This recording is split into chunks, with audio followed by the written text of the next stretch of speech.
के गइल, रोग ऐसन धरा के गइल। आइल ही तई में ऊ 4 दिन खातिर, बाकी हल्फा मचा के गइल। आइल ही तई में ऊ 4 दिन खातिर, बाकी हल्फा मचा के गइल। और हर दिल में उठा के गइल, ऊ दीवाना बना के गइल।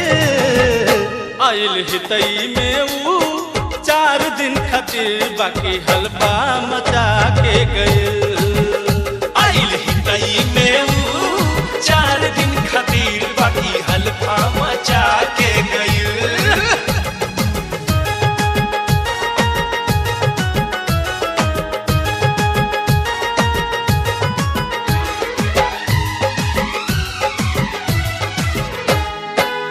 आइल रहे गोरिया ऊ घंटा के घरे, सेक्सी ड्रेस से फरस मूड कहरे।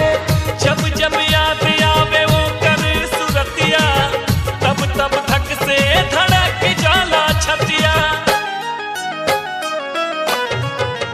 हो कौनो बूटी सुंघा के गइल, हजियत जिंदगी मुआ के गइल।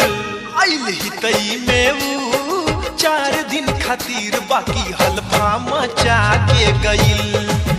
हो आइल ही तई में ऊ 4 दिन खातिर, बाकी गर्दा उड़ा के गइल।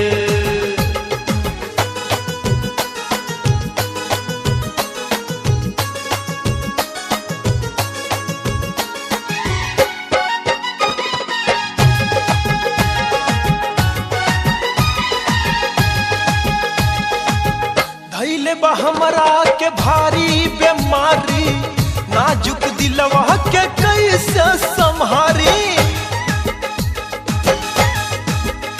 ओ भइले बा हमरा के प्यार के बीमारी, नाजुक दिलवा के कैसे संभारे।